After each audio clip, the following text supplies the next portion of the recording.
Hey everybody. Well, I just want to start this by saying I don't like golf. Like, at all. I think it's boring, slow, and just overall just an uninteresting sport to engage with in any fashion. But for some reason, I really got hooked on a golf game that came out on the Game Boy Color of all things. So not only does this tickle like all the member berries that I could want from a game, but it also stands as a testament for solid game design and mechanics. So today, I'm gonna talk about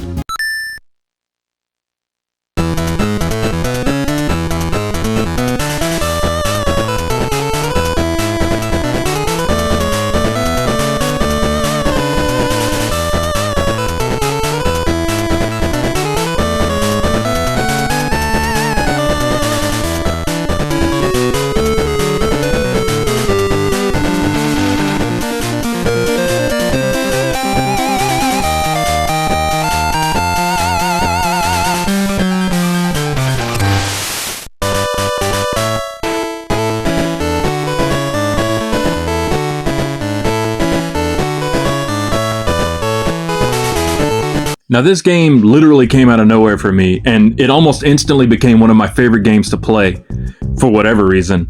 Now, the overall story for this game is you're a brand new golfer, and you're just getting to the Marion Golf House, and you're tasked with becoming the best golfer in the entire game across all the courses. And that's it. There's really nothing else to the story. There's no extra background. It's just you taking your character from a 0 to number 1 in the entire game. Now the main game really only has 4 courses, and each one offers up some type of new concept or some type of new thing that you have to deal with as you move through. And each one gets a little bit more difficult than the last one, and even the weather conditions begin to become more severe as you go to like the different courses and so on. But they do strike a pretty good balance of frustration and ease of play. And you kind of want to keep coming back even whenever you make the mistakes, because you just want to knock a couple of strokes off your game. So it's a little addictive in that. Now the courses all have different aspects to them, and some of them actually kind of lead back to like other Nintendo IP, but you'll see some familiar names even whenever you're golfing. Now, part of what makes this game so good are the RPG elements. So your character will have a simple RPG style level up system. Every time you finish one of the tournaments, you'll get some XP, and then after that, you can upgrade certain aspects of your golfer. Now, it's not super like detailed in what you can do. Most of all, it's like improving how far you can hit the ball, making sure you're getting your slice from going too far left, too far right, and then being able to improve the height and things like that. So you really, you don't get total control over it.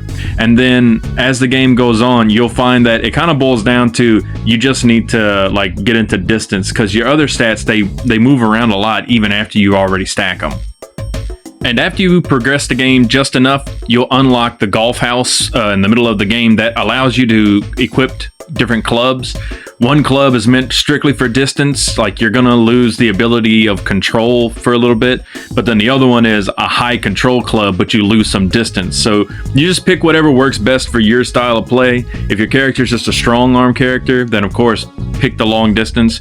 But if you need a little bit more control, or you've already dumped enough into distance that you're not worried about how hard or how far you can shoot it, then you may need to go control. That way you can kind of bring your ball into control, because this thing will go all over the place if you don't have enough. Now, one of the cool things about the game is that once you beat all 4 courses, you unlock a secret 5th course that ends up being Peach's Castle, and this thing is ridiculously tough, like way more tough than the other 4. But you can also unlock 2 more courses from what I've read, but I haven't been able to do it yet in my current play with the game. But it is really fun to try and beat these ridiculously hard courses using the in-game mechanics. Now, every time that you beat one of the courses, you also unlock a one-on-one duel with the previous master. And they all have very special quirks, like the first guy is really good at putting. The next girl is really good at getting on the green, but her putting kind of sucks. The next guy, he has a really good swing and he can hit really far. And the one after that is like a well-rounded person all around. So each one offers a nice little challenge, and even the dual holes are a little bit different than what the main courses are. I mean, really, at a certain point, you can just challenge Mario, which is pretty ridiculous, and Luigi is even a playable character. And I mean, for a Game Boy Color cartridge, I feel like they squeezed this thing for all they could. Like, it's actually pretty impressive what they can get out of it, just in the amount of content that they put in this game. I mean, even graphically, this game is pretty impressive, especially for Game Boy Color. The colors all pop, and it's very, like, bright and vibrant, and it's not, like, offensive or boring or anything like that. It's just a really good-looking game by itself. You can easily tell the obstacles apart from each other, and even whenever there's, like, you get to the rough, or if there's, like, some dead grass that'll really hinder you, it's very visible in the game, and nothing is really left to any kind of guesswork. And each one bleeds into each course as well, like the Marion being very clean with very few obstacles, and it's good for beginners. But the Palms will start ending like sand traps, and it'll have higher difficulty for putting. You know, the greens will have more divots and things to fall into, while the Dunes has way more sand traps, way more dead grass and water grass that you have to get through, and it's just every hole is much bigger, so you got to have a good stroke on it. And then the Links is a balanced but tougher version of all the other courses put together. So each course's, you know, their look and design help lead into how you're supposed to approach them. And it's really cool to see how they focused it all down in this one little tiny cartridge. The music fits the game really well too. The chip tunes can literally have you humming for hours after you finish the course.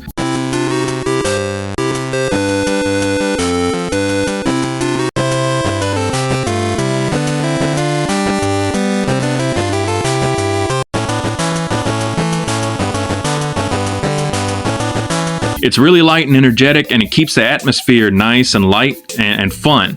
And it's also entertaining when you get to certain points. And then even whenever you get to like your putting section, the music pulls back a little bit, and it makes it, you know, a little bit easier to concentrate. But it also shows that it can be dynamic and move around. And once again, they just fit everything really well, and it's still impressive how they were able to get this done.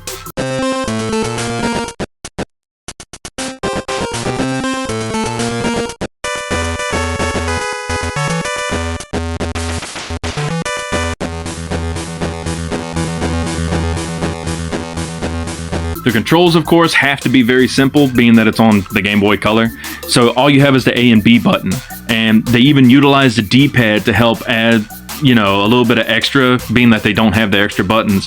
So like your A button is your confirm, and you can do all that, and B button is your exit. But the D-pad will act as extra, you know, if you had an X and Y. So for example, you want to hit, but you don't want to go too far, you need to use a different type of club, you can use the up and down directional buttons to help change the kind of club so that you can get the better hit. And then also, of course, your left and right determines, you know, whether you're going to hit the ball left or right. But they also help whenever you go to hit the ball, you can put a spin on it, so you can help your ball get to the different areas that you need to. I'm still not good at this, even though I've played this a lot, but yeah, if you get good at it, you could pretty much run every single course, so it's really nice. And then even the way that you hit the ball is nowadays a standard affair, especially whenever you're looking at like golf games or whatever. But it's really just a rolling gauge, so it's a timing game, and you have to press it once it gets to the end and press it once it gets back. And if you get it just right, you'll get a perfect shot. You'll get full distance, full height, you know, all that good stuff. But depending on the weather conditions, you may want to change your shot. Like instead of going full height, you may want to just underneath it so that the ball will shoot more forward. It won't go as high, but you'll be able to cut through the bad wind, and the wind won't affect your ball enough. So it's really cool that they allowed you this much control over like power and distance and what kind of clubs you're going to use at the time.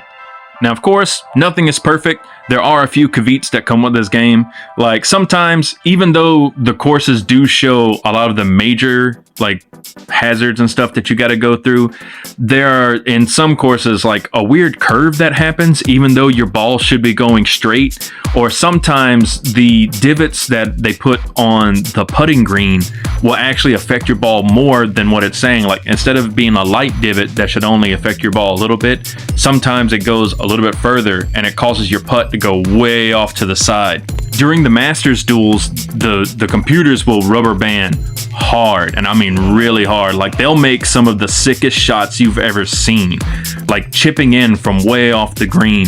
So sometimes, even though you feel like you're doing really well, they'll close the distance super fast. And even whenever you do regular duels, they get the leads kind of quick. Like they pull out in front, and it's the same thing in tournaments. Everyone who's ahead of you goes out really quick, and then you're basically playing catch up for the whole thing.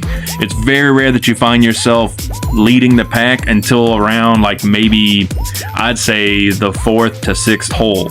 So it is kind of annoying, especially in the duels, whenever the computer can just be so accurate and make these crazy things while you have to try harder, or like you just don't get those, period. And as I stated earlier, leveling can seem kind of like pointless, and sometimes, like most of the time, you're just going to be dumping into your distance and your height, because no matter what you do with the other two, the only thing that stays constant is distance. So if you put anything into the other skills, as you level up, your character will still shift left, right, or up or down. So like the only thing that won't move is your distance. So you'll find yourself using that way more and then just trying to compensate as you're playing. So it kind of sucks that the leveling, even though it works for what it is, it still isn't really like fine-tuned out. Overall though, like for a golf RPG on the Game Boy Color, this game is pretty ridiculous. Like it actually finds a pretty decent balance between like challenging but simple. It ends up giving you a good ratio. Now you will find yourself going Happy Gilmore quite a few times in this game. Like Son of a bitch, Ball, why didn't you just go home? That's your home! Are you too good for your home? Answer me! Suck my white ass, Ball! Ooh, sometimes this game made my blood boil. But it's also one of those that even if I mess up really bad, I still want to get back in and fix it. And it's also a very good game to just pick up and play. If you want to just pick up and play it through a couple of holes, like this game even has a training mode that you can just practice holes on. You can just play a couple of holes and then just finish it. So it's really good if you're just trying to sit down and play a full game, or if you want to just slap a ball around for a little bit and then have that. It doesn't require a huge time sink every time you play it. So it's really good for short bursts, and I really appreciate something like that. And with that, that's the end of this one. Thanks for sticking around until the end and listening to what I had to say. And please remember to like and subscribe. Don't forget to comment and let me know. Have you played this before? Did you enjoy this when you were younger? Or did you find it recently? Maybe you just found it in this video. I don't know. Remind me of, how old I am by letting me know that this is a relic of days gone by, or just tell me what you enjoyed about it. All right, well, thanks again, and I'll see you later.